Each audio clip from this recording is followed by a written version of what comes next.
Class 120 on the Golden Doves. We're on page 67.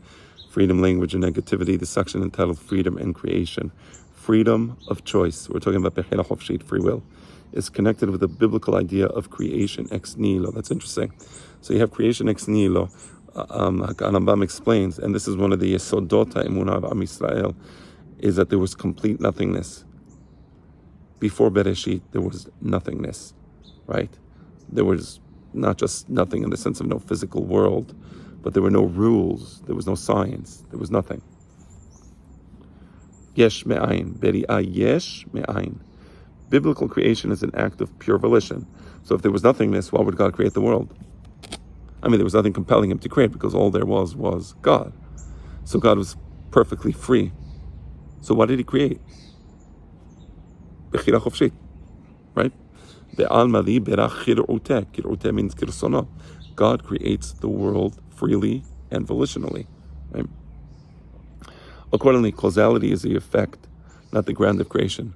Unlike Aristotle, who says that there's cause and effect, and the original chain of cause and effect is the explanation for creation or the existence of the world. He doesn't call creation, because for him, the world exists infinitely. For us, there is a point of creation. Before that creation, there was nothing causing God to create, right? So there is causality in the world, but causality is post-creation, right?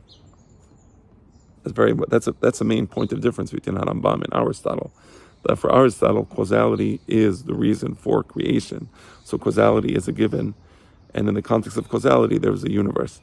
For Rambam, no, God is the given, and there was nothing but God, and there was no causality. And after God creates causality, there's causality. The physical laws governing the universe are not an extension of the first act of creation. They were superimposed on an erratic and chaotic world whose existence defies conceptualization. This is amazing. Even after God created the world, there was no causality. The Pasuk says, Bereshit bara Elohim et hashamayim et ha'aretz ve'ha'aretz hayata tohu vavohu. What does that mean? It means that even the laws of science didn't exist yet. Meaning God created the world first without the laws of science. After God created the world without the laws of science, then he made the laws of science, just to emphasize the fact that he created causality, right? He has complete supreme dominion over the world. Right, so they were superimposed on an erratic and chaotic world, the laws of causality, whose existence defies conceptualization. How can you understand Tohu Vavohu? Light is somehow with darkness, darkness is with light, up is down, down is up, empty is full, full is empty. But that was the world, Tohu Vavohu. A mighty wind blew, interfused, shuffled, and coalesced these elements, right? Darkness permeated the whole creation. And then there was light. So God creates darkness, and then God creates light. In this pristine realm of creation, the basic laws of contradiction were not yet in effect.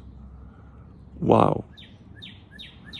Right, so the very basis of science assumes that two contradictory things cannot coexist, right? In this pre-order state, post-creation, but pre-order, light and darkness were not mutually exclusive. So the light existed with the darkness with the light.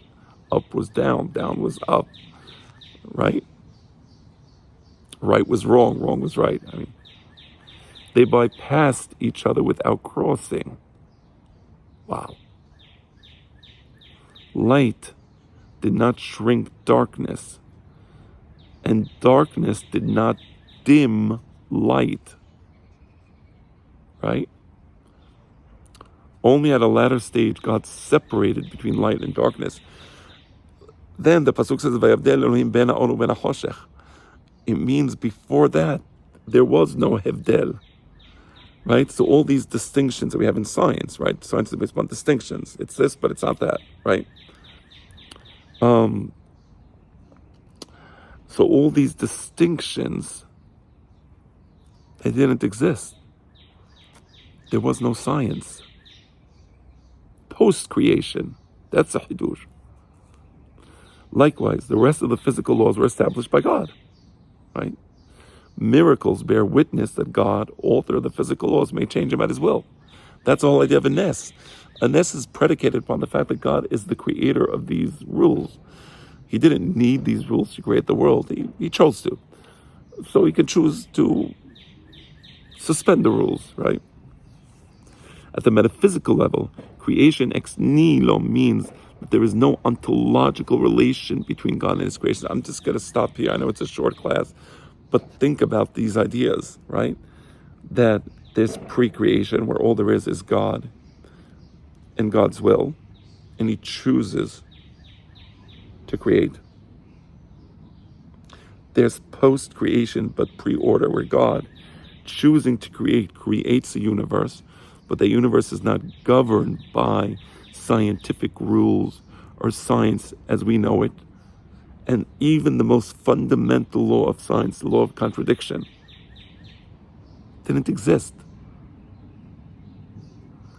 And then, God creates the first science, law of science, the law of contradiction.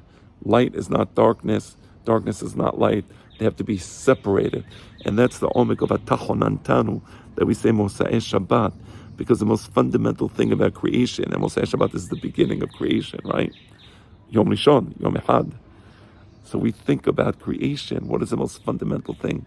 The division, right?